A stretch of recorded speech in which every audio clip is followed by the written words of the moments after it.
podcasts you love. From people you trust. This is TWiT. Bandwidth for All About Android is provided by Cachefly at CACHEFLY.com.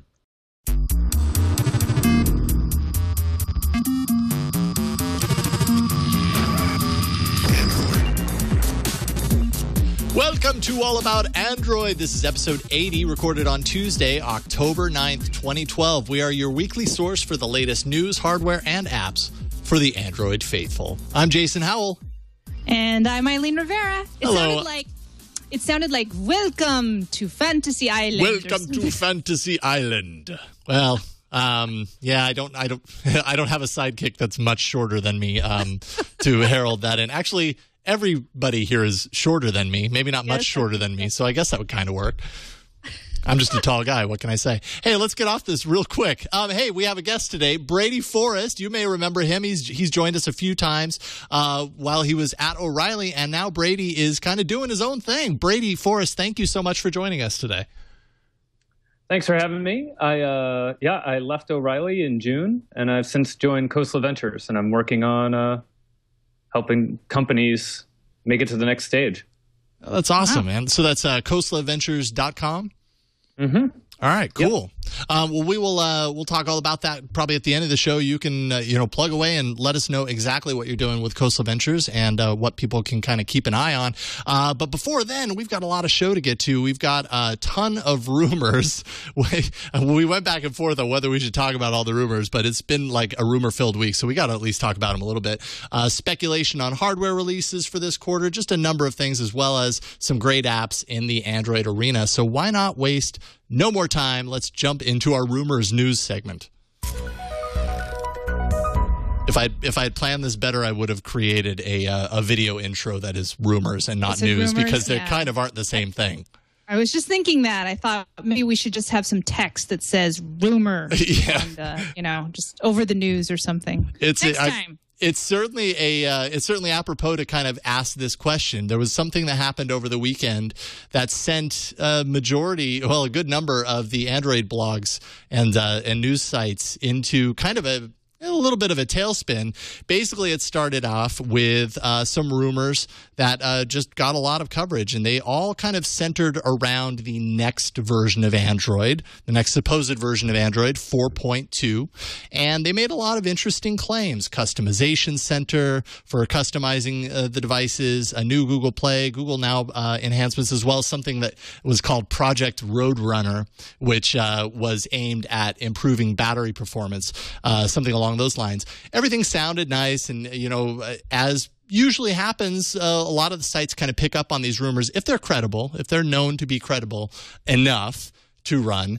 It turned out this one wasn't necessarily credible. The person that actually sent in the rumor to a number of sites ended up debunking themselves on a post on an Android Police post down in the comments, and just went into a ton of detail about how the rumor was kind of orchestrated, and how, even considering all this stuff, the fact that this hoaxer is the name, kind of made all this stuff up, it still kind of made it into the news media and the Android sites. So of course, at the end of the day, Android and Me, which is the site that kind of originally ran the story, kind of apologized for running the rumor, and it kind of leads us to this weird state, which of course we as a show are going to end up going backwards on afterwards, because we're going to still talk about rumors.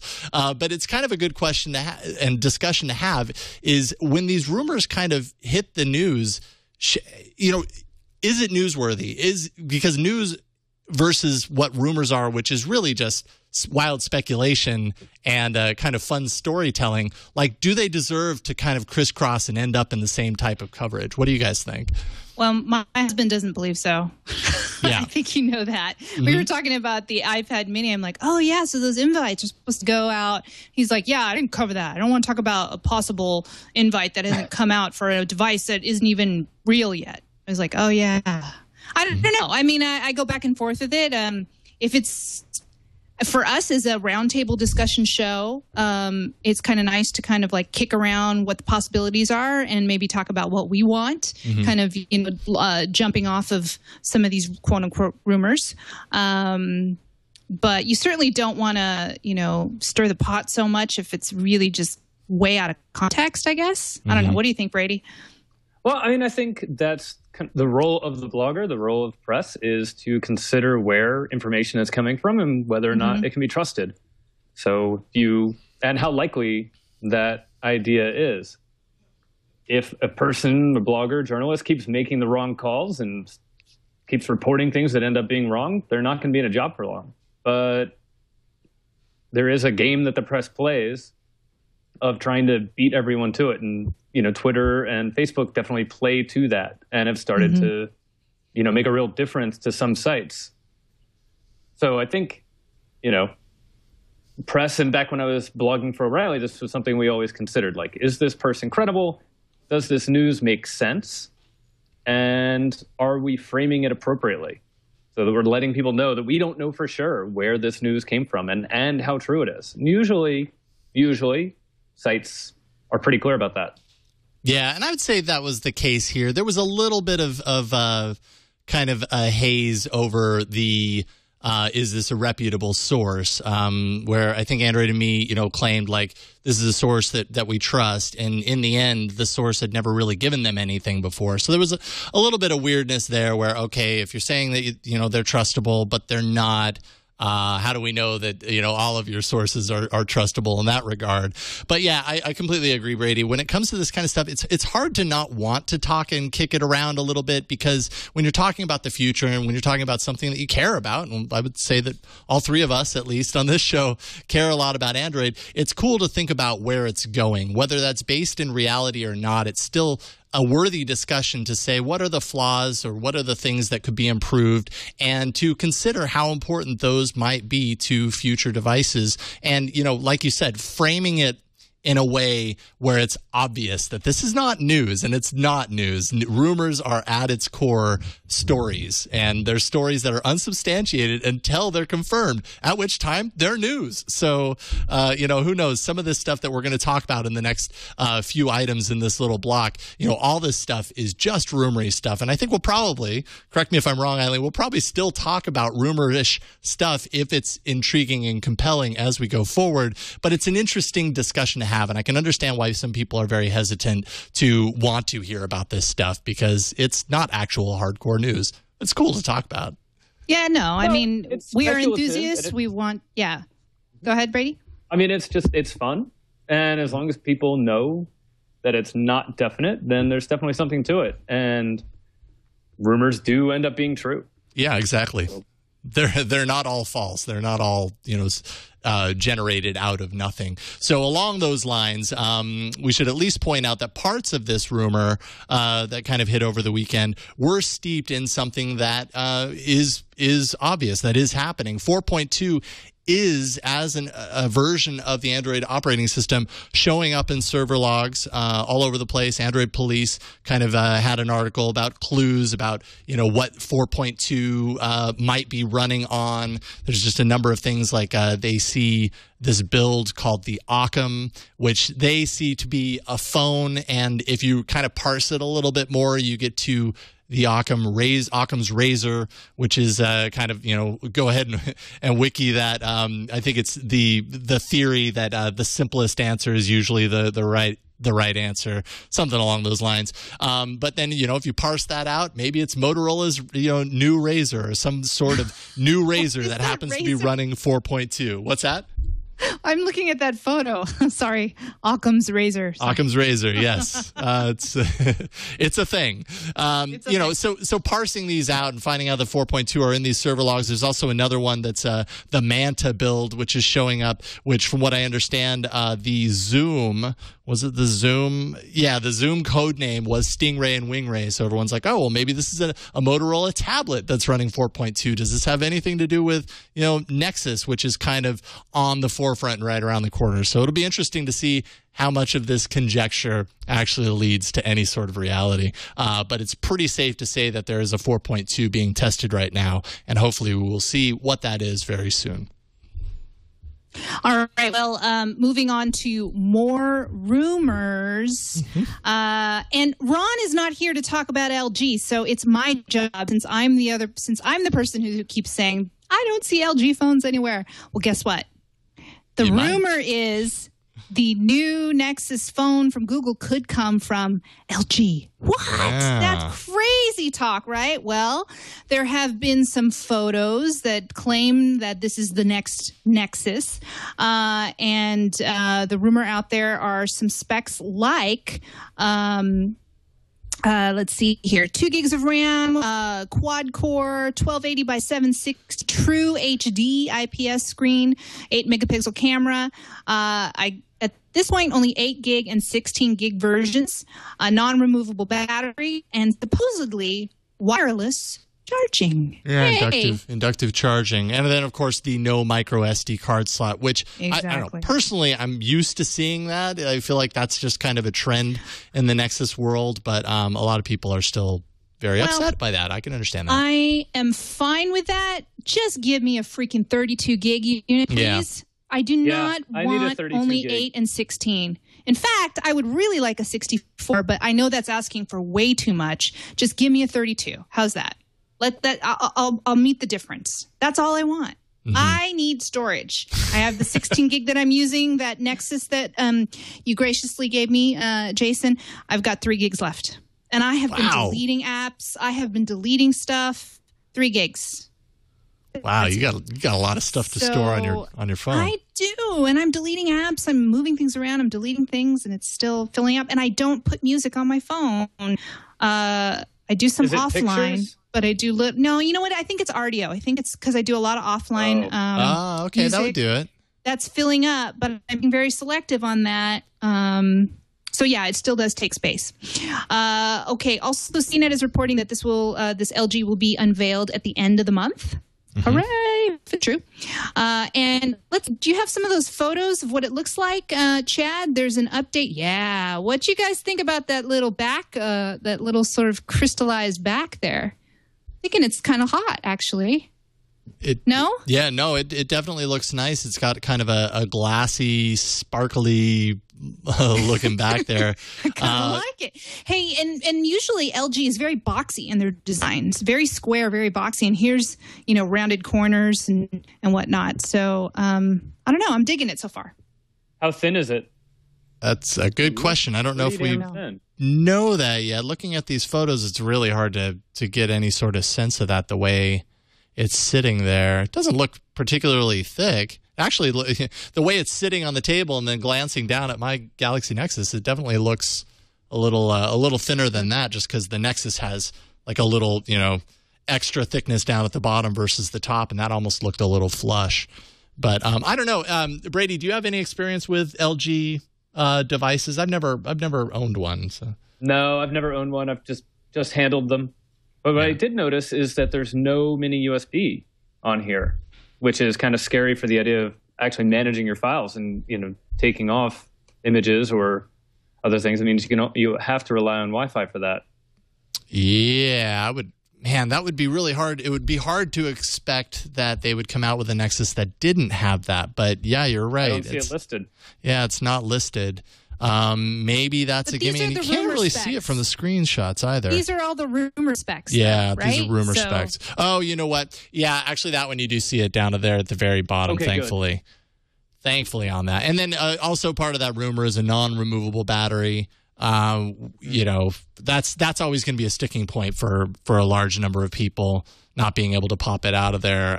If that is the case, that could be a kind of a disappointment, particularly if the battery's actually not that big to begin with. So, and also if it's an LTE phone. Yep. Absolutely. It better have Razer Max capacity, or it's it's kind of a bummer. Well, this might not necessarily all, be just about LG. There is still the rumor that the Wall Street Journal had back in May that, it's coming from a pretty reputable source when you get it from the Wall Street Journal that says that there would be multiple Nexus devices by year end. So, who knows? Maybe we are getting an LG and a Razer, some sort of a Razer Nexus or something along those lines. I guess that remains to be seen. Well, and that segues in nicely to our next news item, which is that at CNET has learned, and this seems to possibly be worded as not a rumor, which is that there will be a 10-inch tablet that'll be under the Nexus brand, and it'll be partnered with Samsung. Yeah. So purposely not, moving away from Asus, who did the Nexus 7 tablet, and going for a really high-end screen. It looks like the cost will be more like, actually, it doesn't say in here, but higher than $199 is what this rumor is saying. Yeah, because there's, $199 obviously is where the 7 is right now. The display on this sounds pretty rocking. It's like a 299 pixels per inch compared to the iPad, which is 264. So at best sit there. Is that necessary? Because the iPad has a Retina display, and Retina is Retina, which means you can't perceive pixels. So do you need more? Who knows? Android manufacturers seem to love to play the spec war, though, when it comes to this kind of stuff. So more must be better, right? I've just like going back to like olden times of mobile phones. A friend of mine worked on mobile devices, and he would go over to Korea to see what the latest was. And this is well before the iPhone or Android came out.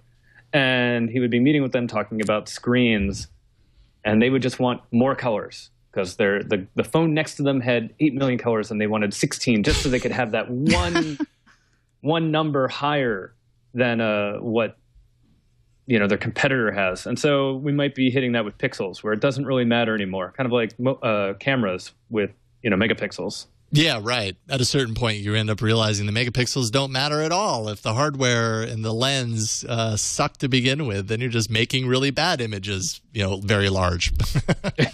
Yeah, totally. You see it a lot in the Android world, just the spec race, and we're getting more and more to that point where devices are just going to be well spec'd to begin with, and like packing on more of these specs really doesn't make that much of a difference. I think we're getting there. I don't know if we're there yet, but I guess that remains to be seen.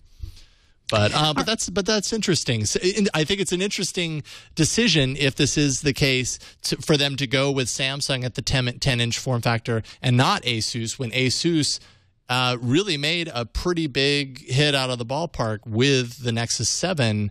Having said that, Samsung has a lot of experience with this 10-inch form factor right now. I guess Asus does as well with their Transformer brand, but Samsung's in pretty good with Android right now. So. Well, and plus they've been, they rotate through who they work with. They're trying to keep all of their vendors happy. Yeah. Yeah, absolutely. All right, Eileen, you got the email. Yeah, all right. This comes from Patrick in Louisville, Kentucky. And he says, hey, AAA, after nearly pulling the trigger on buying an iPad, being an Apple fanboy, I balked at the price of the device and looked more closely at the Nexus 7. I've really been excited by Android since Jelly being released and want to jump into the platform. Very good idea. The Nexus 7 looks amazing, and being a Google Apps user is a no-brainer. I'm also finding iOS a little bit stale. And find that Google has really jumped ahead of Apple in terms of software. There is no doubting that Apple make the best. Okay, I'm just reading this. There is no doubting that Apple make the best hardware on the market, though. My question is, with these rumors of new Nexus phones being announced along with the new Nexus 7 32-gig model, should I wait or pull the trigger now on the 16-gig model? Note that I have an iPhone 4S 16-gig model, and because of the cloud, I do not fill the 16-gig up. Patrick Quirk from Louisville, Kentucky. Oh, via England. Okay, so Patrick, you just heard me rant probably a little bit about wanting a 32-gig phone. But I am also in the market to buy a new phone, and I'm so close to... I currently use a Galaxy Nexus, but I'm very, very close to pulling the trigger on a Verizon Samsung Galaxy S3. I just want to make sure it has Jelly Bean before I buy it. But now, with all these rumors with the LG Nexus... Phone? No, Samsung Galaxy S3. No, you mean, am I thinking about waiting for a Motorola phone? No, I'm looking at the Nexus. I'm looking at the latest possible LG phone. I want to know what the specs are on that. It's getting to be that time of year. It's early October, and all of the new devices are coming out for the holiday season. And this is about the time of the year when Google announces their new flagship phone. So I'm kind of thinking I might wait. So My advice is maybe just wait out another month. I think at the beginning of November, if you can wait that long, then make your decision. Yeah, and it kind of seems like right now, I mean, particularly when you're talking about 16 versus 32 on the Nexus 7, I mean, more and more hints are popping up that the 32 gig version is actually happening. You know, somebody in Japan was shipped, ordered a 16 gig version, and they were sent a 32 gig versions. That kind I love that. Makes you scratch your head. I know, you got to love that one. And then there's also 16 gig Nexus 7 reaching end of life status, and so in some systems, and brick and mortar stores, so people are thinking, well, maybe it's being replaced by a 32 gig variant at some point for the same cost potentially. Who knows? We're still kind of in that strange little rumor land, rumorville, whatever you want to call it. But hey, I have an idea for Patrick. Do you want my 16 gig, and I'll just wait for the 32 Nexus? I don't know if you want it, Patrick. I don't know if you want it. I've heard her complain about touchscreen issues. Oh, dang, I wasn't supposed to say that. I will give you because I am having a little bit of touchscreen issues. Today it's okay. Some days it's not, but today it's okay. Well, before we move on, I do have to make a confession, Eileen and Brad, or Brady. Sorry. I had a little fling over the weekend. You did? I did. What? I don't know why I'm doing this on the show. It's a little awkward, but I did. I had some fun, and I just want to let you know I spent the weekend with the Galaxy S3. And isn't she a beauty? She's a beauty. She is. A beauty. I got to say. She wants you to keep her. I'm sure. She's like, no, I'm a keeper. This is a damn good phone. I really enjoyed this phone this weekend. Yay! I'm so excited to hear that. It had been a while since I'd had like that feeling where like every 2 minutes when I'm not playing, this is probably actually a sickness, but it's probably why I do this show too. Every 2 minutes that I'm not, playing with the device and it's sitting at the side of me at the couch, I'm like, you pick it up and then you check it again. Like, it's just, man, it's built so well. And actually the TouchWiz on it did not bother me as much as I thought it would. I ended up putting Nova Launcher on there just to kind of even it out a little bit. But man, this thing operates so well and the design is so great. The camera is pretty good. I got a few blurry photos on it that I wasn't too stoked on. But overall, man, if it's hard to leave. It would be hard to leave the Galaxy Nexus, but this is a really good device. Anybody thinking about possibly picking one up, I highly recommend it. Love it. I think it is the best device out there right now, but it just needs Jelly Bean. Yeah, it does. I know South Korea just got it. Poland got it, but come on. Yeah, I don't know. What do you think, Brady? Why won't you switch? Well, that's it. I mean. Well, because I'm cheap, I don't want to. Can't be any sentiment. I don't want to buy a device full price. Because you, my friend, are Mr. Root and ROM, so you can easily get. See, I'm the one who's like, oh, I'm not going to get it until it officially has the update because I don't want to root and ROM anymore. But you do it all the time. No big deal. I mean, for sure, if I did get it, I would be rooting it and throwing like a Jelly Bean ROM on there, and I wouldn't think twice about it. But it's also as you said, Eileen, it's kind of at that point to where things are on the horizon. And if I was really going to upgrade right now, I would still wait it out at least a month just to see what Google has up its sleeve. Maybe they don't have anything up the sleeve, but I kind of believe that they do. So, but other manufacturers will. It's Christmas time. Absolutely. Like they are going to be coming out with products by Black Friday or Cyber Monday, whichever day of the week you care about more. So we've got a lot to look forward to in the next few months even. So speaking of awesome hardware, let's get into hardware that actually exists.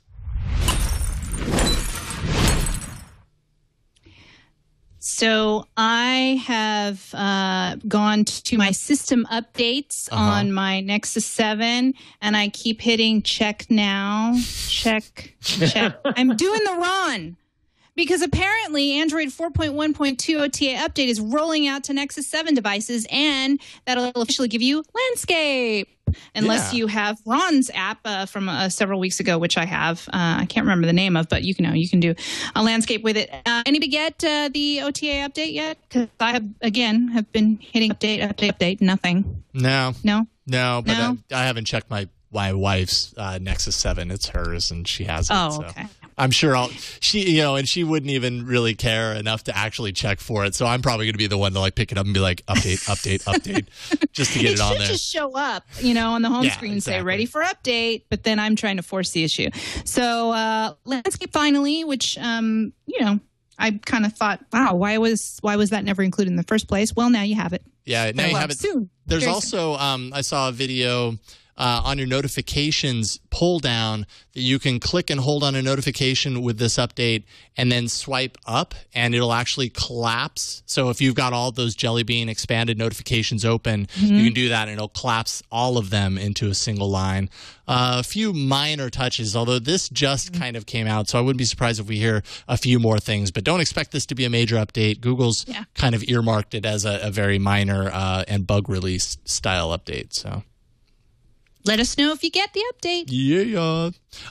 So this caught my attention over the weekend. I thought it was worth at least bringing up because it poses an interesting question. Long story short, Motorola joined the Android Upgrade Alliance. This was last year, and they were promising to keep newly released devices updated for 18 months after release. That's part of the Upgrade Alliance that you heard a lot about at 2011 Google I/O, and then you've hardly heard anything about since. But anyways, this included the Photon 4G, the Electrify, and the Atrix 4G. All three devices were released last year and fell well under the 18-month upgrade promise of the Alliance. Now, Motorola has said that each of these would at the very least get an upgrade to Ice Cream Sandwich. They've said that in the past.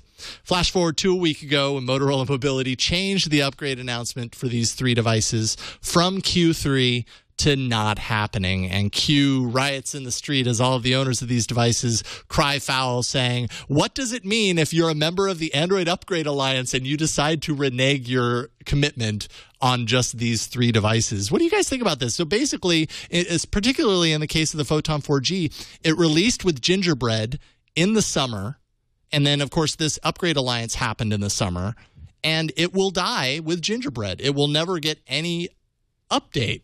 Like, that seems wrong to me. I don't blame the owners. Like, they are right to be pissed. I mean, I read some of the comments. There are people who bought phones expecting them to be upgraded, and they weren't. I think Motorola probably made an economic decision. They probably are going to, now under their new management, they want to streamline, they want to have fewer devices, and they don't want to keep supporting these older ones. But I think that they are making a long-term blunder, and nobody's going to believe them in the future, even if they do start to make better products. Yeah, that said, I did check, and you can get Cyanogen. I've seen that there are some Cyanogen mod runs that are working for these phones. So the listeners who have those phones can probably get updates. Right. And everybody else is screwed, though. The majority of the people that don't do that are, like you said, they're just kind of screwed. Yeah, it's kind of unfortunate. I think you're totally right. Google/Motorola probably just made some sort of line item decision and said, well, it doesn't make sense to spend the time on these. It stings a little bit extra because they said that they would, and then they reneged on that. That coupled with the Android Upgrade Alliance kind of commitment just really, I mean, they're going to lose a lot of people long term from this. Maybe not a massive amount of people, but anybody that bought these phones that cared enough to know about this stuff is really going to think twice about getting a Motorola device going forward because of this, because it's a big promise to break. It's unfortunate, but you're right. They could root it, they could ROM it, throw something on there, and fix their problem themselves. And thankfully, but most people aren't going to do that, though. Yeah, most people aren't. You're right. Most people can't do that. Most people have no idea. True. But then again, actually, most people probably don't know that this is an issue. Yeah, exactly. That's true. They have a device and it still calls and it still surfs the internet and it does the things that they need it to do, and updates. Yeah, you're right. Updates probably matter more to the same people that would consider rooting and ROMing their device than it does to other people. As long as it doesn't break. Because that's, that could happen along with other phones where suddenly software stops working because like the desktop pair advances and the local phone and the phone software doesn't. And that happens with iPods and iTunes all the time. Right. And suddenly it's just not compatible. There's also the other side of this is we talk about this and frame it in they don't get the cool splashy look and feel of ice cream sandwich as a result of this. That's really disappointing. But there are a lot of security upgrades that happen with these updates as well that they don't get. So it's not all just kind of polish. Some of it is actually protection, from a number of things that they've done to build in security into newer versions of the system. So too bad. Sorry. I feel bad. Yeah. I do. I feel bad for those people. I know. That would suck. I'm the one who's saying, hey, I'm not going to get the Galaxy S3 until I know for sure it has Jelly Bean in my hands. Mm-hmm. So, these people will never know. They'll never know the advantages of ICS or Jelly Bean. And some of these apps won't run for them pretty soon. Exactly. Anyway. Well, they'll end up buying kangaroo pills or whatever the next, a phone that runs that in about a year. Kangaroo pills. Is that the official next one? That's not a dessert. Is that a dessert? Kangaroons. It's a coconut kangaroo-shaped cookie from Australia. And that's the rumor that I've heard. That's new to me. Wait a minute, kangaroo pills? I have to get this right because I think I want to name the show Kangaroo Pills. Kangaroo Pills, the next Android. Excellent. All right, Brady, you have the final article in this block. All right, and going along to the idea of Motorola, killing off extraneous product lines, Motorola has killed off the Webtop and the Lapdock, which was kind of basically like a docking station for your Android phone that turned it into a laptop. And, I always love the theoretical idea of it. The images where, it looks like the Android phone is piggybacking on the, the back of the laptop mother just never really worked for me. It just seems odd. I'd rather have both screens available. And then given the fact that like so many laptops are becoming so small, it's not just you can't even really call the MacBook Air expensive anymore. But formerly relatively expensive MacBook Air, and now tons of other, Ultrabook status laptops. It's really not that much of a cost savings or size savings to carry around a dock. You might as well just carry around a full-fledged laptop. And with the integration of various cloud services, both on Apple hardware and, the Chrome browser, you can have a lot of the functionality of your phone at your fingertips while you're working on kind of like a full-fledged machine. Absolutely. So I'm not surprised. Yeah, I'm not surprised at all either. It was I completely agree with you. It was always an interesting idea, isolated to just a certain number of Motorola devices. The implementation, like you said, having the phone dock behind, but then on top of that, it was never as easy as that because they were supporting a wide number of devices. It wasn't just like your phone fits in there and boom, it's on. Like they had this little connector that would kind of shoot out and plug into it. And it just looked weird. Some phones would mount, vertically, some horizontally, and just the aesthetic of it. It's like the concept on paper sounded like it would save you time and save you room in your bag. Don't carry around a laptop or whatever. But the reality of it was just that in my experience with it was just that it did the opposite. It actually created more problems than it solved, and the touchpad on it was never that great, and that's always a big complaint of mine. So do we think the Asus Pad phone is going to fail then? The pad phone, the phone that goes to the tablet that goes into a dock. I can't wait for that, by the way. I'm just curious to see if people actually buy it. But, it's like the, what do you call it? The nesting dolls for gadgets. The turducken of tablets. I like it. Yeah. What do you think, Brady? Do you think it's a DOA? Probably. But I think it'll be, who knows for sure? If it's implemented correctly and it works and it works better than not carrying around that extra device, then it'll work better. Yeah, it's an interesting concept. Yeah. Yet again, it's kind of playing in the same playing field here. Maybe a little bit less so because it's a little bit less orthodox. But it's kind of doing the same thing where you're like, oh, well, that's cool. And props for trying something new. I never knew I needed that. But I have a feeling it's a little too niche. But I'd be, hey, we have to give ASUS some serious props. They've done some pretty cool things with hardware, so maybe they can pull it off. I'd love to see them pull it off, and I'd love to see me in the end go, okay, I have to have one of those for this reason. I don't have that yet. That's where I'm at. Hey, a lot of people didn't believe in the Galaxy Note because of Dell's streak. True. The Galaxy Note's a runaway hit. That Galaxy Note 2, by the way, I only had a day to really kind of play with it, is pretty cool. It's faster. It's got pretty much all of the same, features, I guess. A lot of upgrade to the original Note. And it has Jelly Bean, which is awesome. So it does. So it has the Samsung version. TouchWiz Jelly Bean. Mm-hmm. And I imagine that's probably very similar to their ice cream sandwich TouchWiz, which is very similar to their gingerbread TouchWiz. Well, it's better than gingerbread slightly. Yeah. But there, it took me a little while to figure out how to get to Google Now, but I figured it out. And the stylus is a little chunkier, but not in a horrible way. It's still pretty light. And I don't know, it seems like people who loving the Note or were curious about the Note, this one is a fairly good upgrade. So yeah. Cool.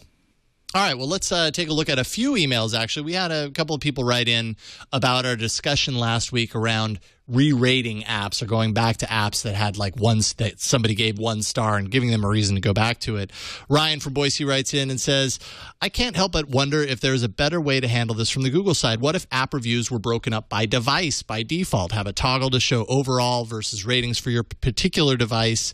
If as a person buying an app, I can see that everybody buying the app who has my device has given it a 5-star review, that is much more persuasive than just the general list of all users who may or may not be running my device ranting about how terrible the app performs on their 3-year-old MyTouch. I think that's a very valid point. It would be great to be able to break it out by device. And I know that they're kind of building that kind of functionality into Google Play in certain ways where you can kind of isolate it to your own devices, things that are installed on which device and stuff like that. I don't see why they wouldn't be able to build that in. And then Jared Lissette also wrote in and said the best way to get people to return and re-rate or change their review after an improvement is to wait or weigh newer results more. If your 1-star or 5-star review becomes worthless over time, you may come back to update it, even if you keep the same rate. That this also would keep people viewing an accurate current rating of the app, not an old rating. Yeah, I don't know if that would influence people to come back unless they actually knew that their rating expired and they actually still cared about it. But it would be very effective in the sense that the rating that you see at any given time is more current. I just don't know in the world of ratings how that is perceived by a large number of people that old ratings would die off for whatever reason. But I think there are a couple of interesting kind of ideas around improving the rating system on Play and possibly making them better. If there's anyone listening that could do anything about that, take those into consideration. We'd appreciate it. And thanks to Ryan and Jared for those ideas. All right, let's jump into the apps.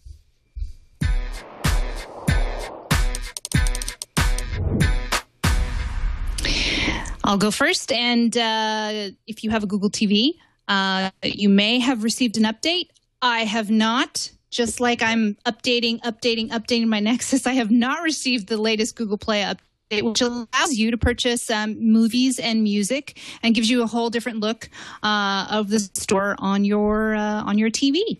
So keep checking. You might have it. And the biggest thing is that you don't have to purchase your movies and music from a different device. You can do it straight from your TV now, which is awesome. So so I do not have a Google TV. I'm so obviously stupid when it comes to Google TV stuff, and I need to rectify that by getting something so that I can actually talk about it for my own experience. But before this, you had to make all of your purchases on your device, and you couldn't do it through the TV. Yeah, I can't do it right now. Yeah, I can't go into the music or movie store right now and do that.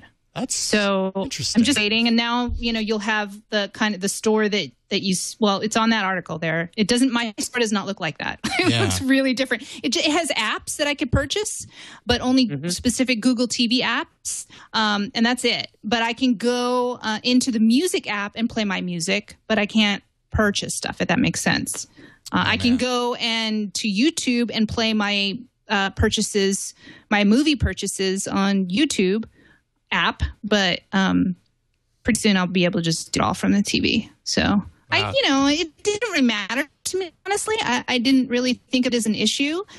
Mostly because at the time I hadn't really been buying a lot of movies and TV on Google TV, but now they've added a lot more like Fox, and they've added a lot more content. Just today, they're giving out free, in case you haven't watched, or maybe you just want to own it. You can own Pilot for The Walking Dead. It's available free at the Google Play Store. So I hit download. Now I have it. You own it forever. I own it forever. And with the new update, I could have bought it on my TV, but I did buy it on the computer, and now I can watch it on my TV. Very, very excited. So I think with more content coming around, and there's lots more music content, all of that stuff, it's going to make more sense. Yeah. Before I hadn't been buying a lot of content, so it didn't really matter. Yeah. That makes sense. So it's good timing. Good timing for Google to add this. Yeah, it just kind of seems like a no-brainer. Brady, do you have a Google TV? And if so, what do you have? I do not. I just have a projector and I hook it up to a laptop. That works too. Pretty simple TV situation at my place. Yeah, excellent. And that probably happens once or twice a week. Yeah, max. If you can carve out the time to watch anything, that's the issue I run into. I'd love to get a Google TV. Even if I had one, I probably still wouldn't watch it because I just have no time to watch stuff. Actually, sad. If I did, I would probably watch more. And which would not necessarily be a good thing. Right. Which is reasons why I don't. Understood. All right, you got this next app, Brady. All right. Well, TomTom is coming to Android. They are releasing a turn-by-turn navigation app for Android. It'll run on 2.2 or higher, and devices it's an 800 by 480 or 854 by 480 resolution, and it supports US, Canada, Western Europe, and a number of other countries and multiple languages. The costs for 2 packages mentioned are $50 or £40. This is TomTom's first time coming to Android. They've been on the iPhone for years now. In fact, sold a separate hardware accessory to improve the GPS.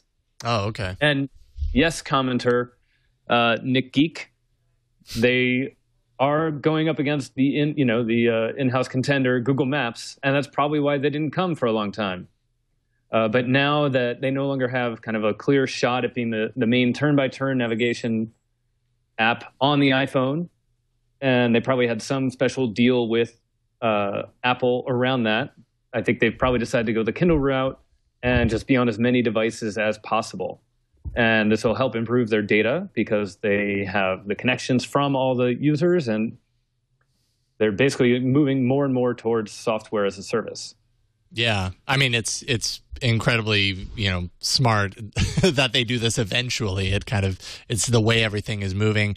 Google Maps navigation, I was using it earlier today. I mean it's such a strong app. It's one of the killer kind of features of Android, just built right into it for free.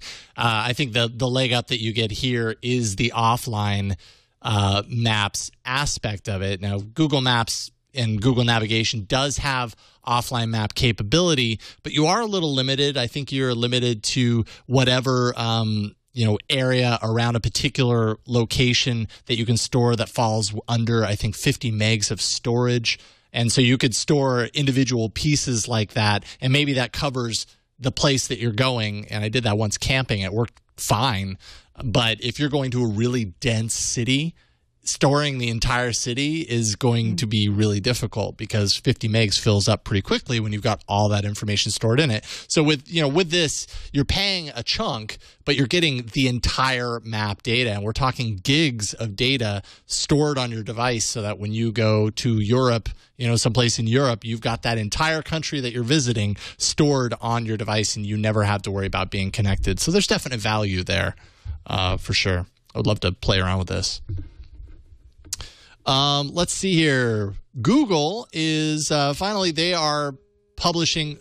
That's one complaint I have with this thing. When it buzzes at you, it's like a 10-second buzz. Or okay, that's exaggeration, but it's like 3 long seconds.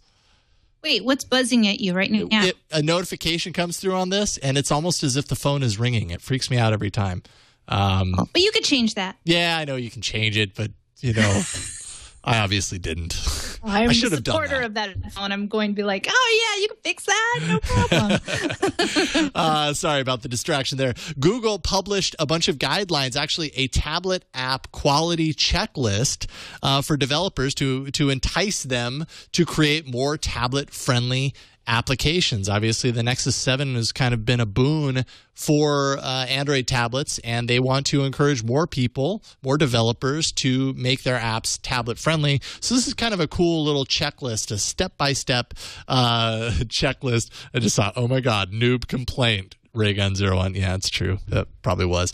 Anyways, step-by-step checklist of all the things that a developer can do to improve their apps and make them perform well on the tablet layout. And I love seeing this stuff. I really have been happy that Google has kind of took more of an active step into saying this is how you create good apps and good experiences on the Android platform, and I hope that it only continues to improve and make things easier for developers so that it isn't like they're just stepping into a dense field and trying to navigate their way around without any help. This is good stuff. Seems to me that they probably had to wait for Andy Rubin to turn the corner on tablet apps, because not too long ago he was talking about how, why would you need to write for phone and tablet? It's fine on both experiences. He said that before, and I just looked at him like, what are you talking about? It's completely different on a tablet, even a 7-inch tablet compared to your phone. There's just so much space available that just sort of, makes the app less appealing on a larger device. So I'm really glad to hear this, but I think maybe they had to get him to come around, maybe, on their case. Coerce him. Yeah. Because he was saying that not too long ago, and I just looked at him like, dude, I like you, but no. Hey, do you think this is Matthias stepping in? I think so. I'm guessing that maybe him or his team collectively has said, it is a different experience, so we should change that for the user. Mm-hmm. Yeah, absolutely. All right, Eileen, you have the voicemail. We have a voicemail from Chris, who complains that my app from last week, Open Garden, is blocked. What? Do we hear that? Hey, AAA crew. This is Chris calling from Florida. I just wanted to call in response to your Open Garden app that you did on your challenge. And I tried to download it, and when I clicked on it, and it says, this item is not available on your carrier, and my carrier is AT&T, so I don't know if too many people are going to be able to download it if they're on AT&T. If you're able to do it on your Verizon, you got lucky. AT&T's already got it blocked, so just wanted to let you guys know.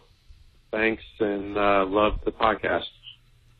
Hey, Chris. So I have AT&T, and I don't know if it's because my phone is unlocked that I'm able to download it. I was able to download it straight from the store.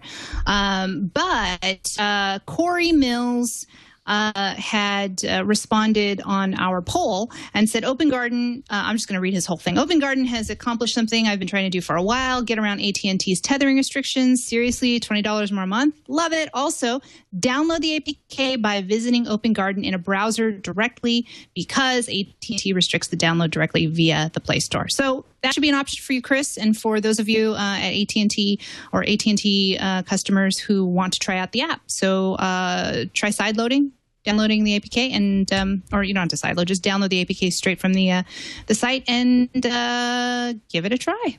There you go. Yeah, I met with the Open Garden folks about a year ago at Android Open, where we talked about this. Yeah, okay.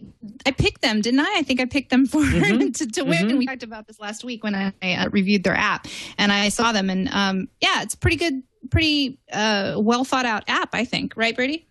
Well, I mean, they were saying that carriers love them. That was my biggest feedback to them as well. And sorry, I'm so dark. I thought the sun has changed angle on me. Yeah. It has. Here on Predator. No. They claim the carriers love them because they were useful in low bandwidth areas, which seemed like the type of fix that carriers were not going to wait around, like would want a third party to help them with. But so I'm not surprised to hear that there's problems, I guess. Yeah, I'm sure carriers are wanting to block them, but there are ways around that.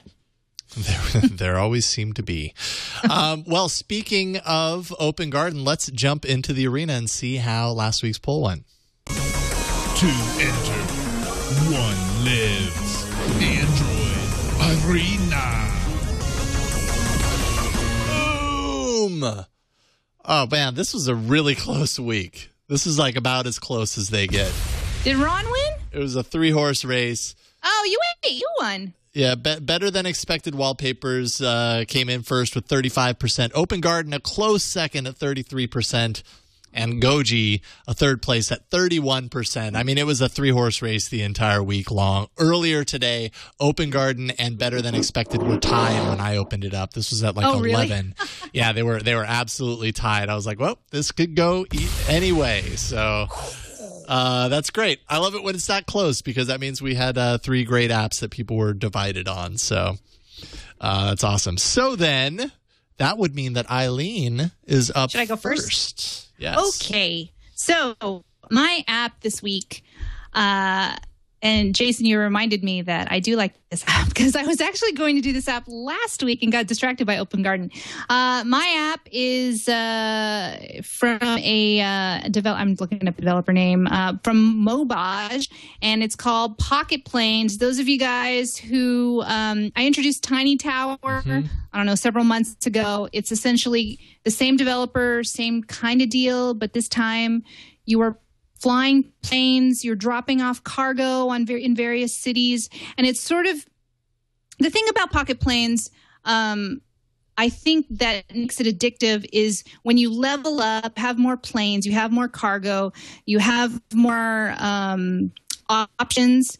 I think if you like travel, to me, it's a very sort of soothing, easy, casual game to play. You could leave it down. You could, put it away for a while and pick it up later. There's no real deadline or anything like that.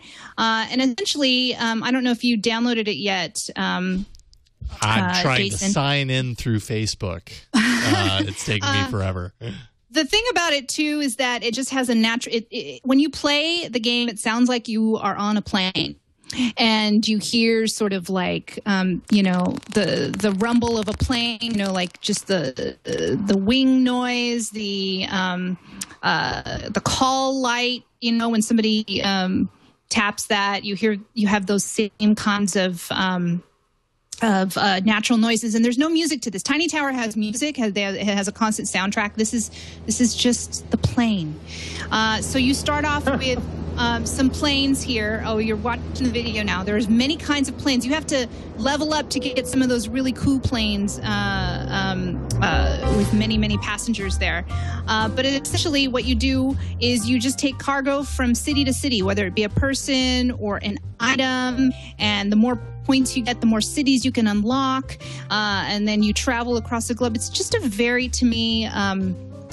easy kind of soothing, casual game that just kind of you can customize the plane, you customize the people, and it just kind of, it's hard for me to explain the addictiveness of it. But certainly if you've played Tiny Tower, like some here, LF Fuelin has 108 floors, that guy's been playing quite a bit. So essentially you could have, 30 planes going, across the world, dropping off in Jakarta and moving on to Osaka and so on and so on. It's I thought about this game and I thought, God, how am I going to explain this? Because you really just need to play with it. You need time. You need to just, kind of take cargo from one city to one city, and then just watch how long, and all of a sudden lots of time has passed, and you realize, wow, I've been playing this game for a very, very long time. There's some cooperative play. There's stores you could buy bucks. That's, they have in-app purchases and things like that. When you level up some of your planes, when you have better planes that have bigger range, you can throw your old planes in a hangar and sell them for parts. You could even build planes by buying parts. It's actually pretty fun. I know it sounds weird, but it's really fun. And then sometimes there's some cooperative play. There's events here. So when you play events, you join a team, you get more points. You unlock, blimps or other kinds of planes, and it just kind of keeps going and going. It's a little 8-bit looking just like Tiny Tower.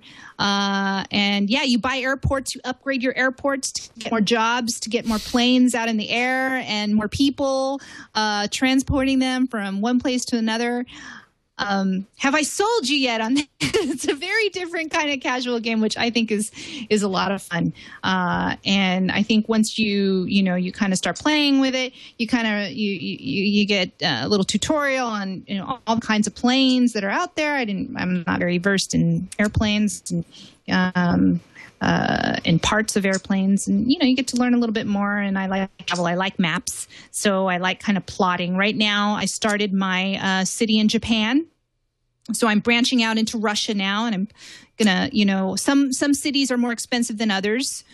For instance, like Shanghai would cost me like 50,000 points, 51,000 coins. I don't have that yet.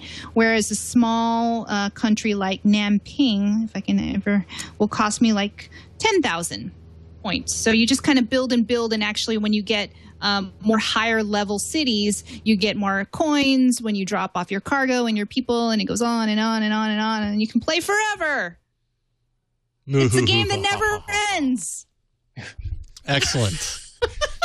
So that's Pocket Planes by Mobage, and I think it's very soothing. Tiny Tower helped me through some of the most intense parts of Breaking Bad. If you have like a Nintendo that you're watching, you can play this game along, be your second screen, and just kind of go, oh, maybe this will kind of calm you down in those intense moments of a movie or a TV show or something like that. I do use these games for that very thing. So I love how that was kind of like a confessional. Like, man, Tiny Tower really helped me through some really bad moments of Breaking Bad.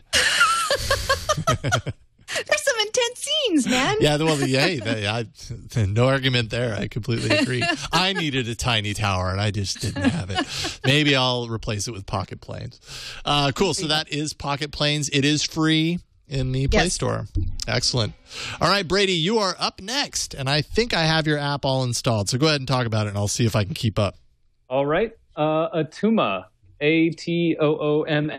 It's kind of like If This Then That, but very stylishly designed for your Android phone. And you can go in and you can create tasks for yourself, or you can grab tasks that have already been created. So it knows where you are, it knows the date, it knows the time. So if you go to Wall, Jason, you'll see like when driving, read incoming SMS with text to speech.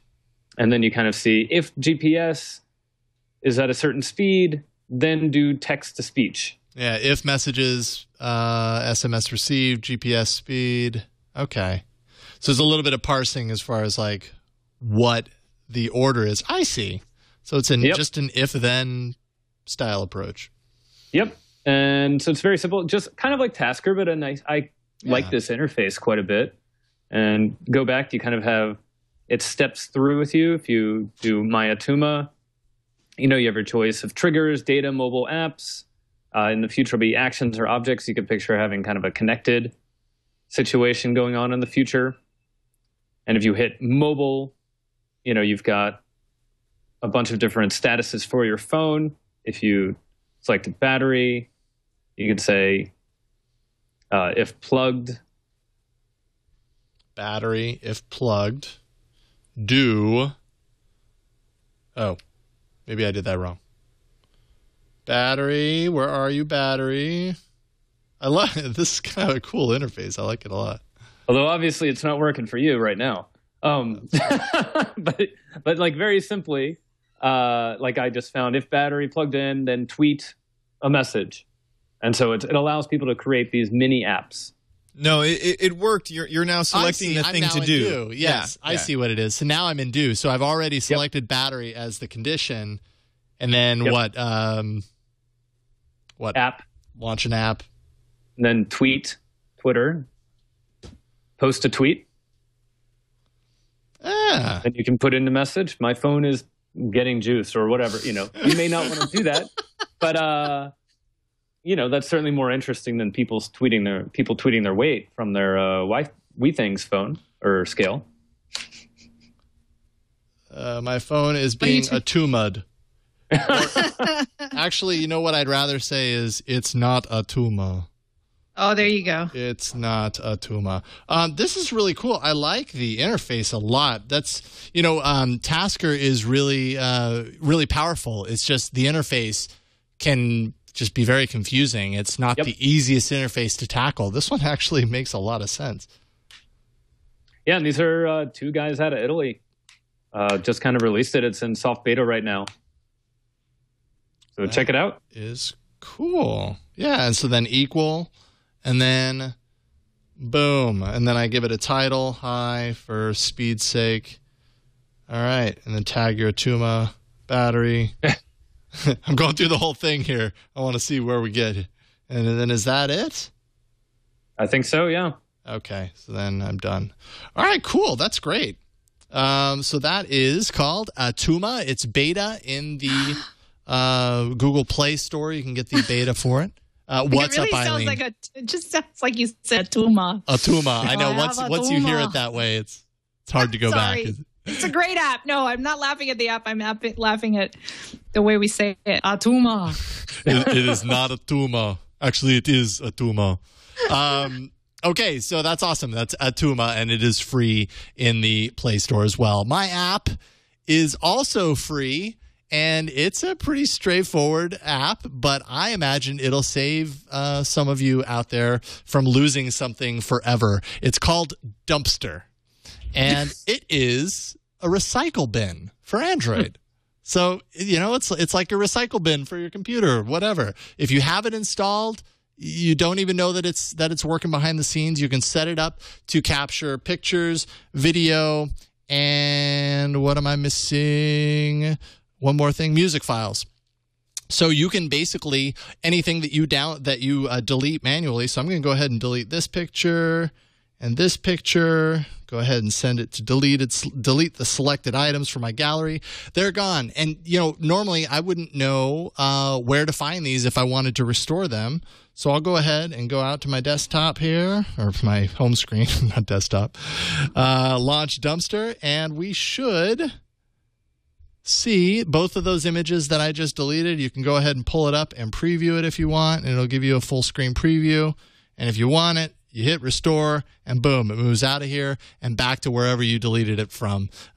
Music, videos, and picture files. And it'll delete all these. It'll just keep a long list of these, so you can set it so that it flushes out and cleans out your deleted items after a certain time, or keep them forever. It also tracks documents. But I just thought it was kind of cool. Once I saw this, I was like, I guess I use a recycle bin on my computer all the time. It would be handy to have this on the phone. And considering that it's just kind of working in the background, you kind of forget that you have it installed. It's a nice safety net to just have there, tracking all the things that you delete. And then if you ever find yourself in a situation where you've deleted something and you want to grab it and recover it, use Dumpster. Yeah, there really isn't a whole lot to say about this. It's pretty straightforward. It does show that they are working to add contacts and SMS text messages to the restore functionality. So they do have that kind of on the horizon. It does not require root. This is no need to root your device, no internet connection needed. It automatically just kind of keeps track of the things you delete and allows you to restore them later. So that is Dumpster. Pretty straightforward. Dumpster recycle bin. It's free in the Google Play Store. So that is it for this week's. What's up? This app should come standard issue for any phone under 32 gigs. Yes, right. Yes. Exactly. Maybe this would help me with a freaking 16 gig phone. Well, then I guess you should get it, and then you should vote. I know. Yeah, okay. I'm going to get it and see if it helps me my storage issues. All right, so it's time for you to vote for your favorite app from this week's arena. Is it Pocket Planes, Atooma, or Dumpster? And before I give you the URL for this, I just want to give a big thanks to Nahir Morzaria, who set up a new link shortening system for the arena. For the arena specifically. So if you go to aaapoll.com/80, aaapoll.com/80. He was like, I'm sick and tired of your poll URLs always changing. I don't know why you guys do that. So I bought this URL and I set it up, and here are the admin privileges, and you just go nuts. And to which I said, thank you. So going forward, aaapoll.com/80 for this episode, so you can let us know which is your favorite app that we covered in the arena this week. Early returns are in, folks, and it appears that Atooma is well in the lead. Whoa! Yeah. Atooma's great. I actually downloaded it, and then I was going to play with it, and then you picked it, Brady. It is Atooma. This week, it is Atooma. That much is true. We'll see how this all pans out over the course of the week, but early returns are showing Atooma is performing very well. So good job, Brady. What way to pick a winner in the arena. Brady, it's always awesome having you on the show. Thank you for agreeing to come back and visit us again. It's been great. Oh, absolutely. Thank you. Yeah, you bet. So this is your chance to kind of plug away on, plug anything that you have in the works, anything that you have going on at Coastal Adventures, or whatever you like. Go for it. Well, as always, I have kind of two things going on. I've got Ignite, which is the geek event that I started back in the day with Bree Pettis, and I'm still involved with Ignite Seattle. Our next one is coming up in the beginning of November. I think it's November 8th, and then I'm starting up. I moved to San Francisco, so I'm starting up Ignite SF, or helping out the team really at Ignite SF, and we'll be doing the first one of those in a while, the first week of December. So we'll be looking for speakers in that case. And at COSLA, and we do a lot of work in sustainability, food, and internet. So if you're doing something interesting in one of those three areas, feel free to contact me via Twitter or some other method. All right. Awesome. Thank you so much again for joining us on the show. Really appreciate it. Oh, yeah. It's always a lot of fun. Thank you. Awesome. We'll be in touch once more for another episode. Eileen, from your house. Go ahead and plug from your house. Plug. Brady, welcome to the Bay Area. And you can find me at about.me/Eileen Rose, or on Twitter at Eileen TV. And I'll be there next week in studio. Sorry, I wasn't there this week, but I will be there along with Ron. We'll both be there. So. Excellent. We'll be reunited in the studio. That's right. Hey, this is why we have Skype. Skype enables us many cool things when it works.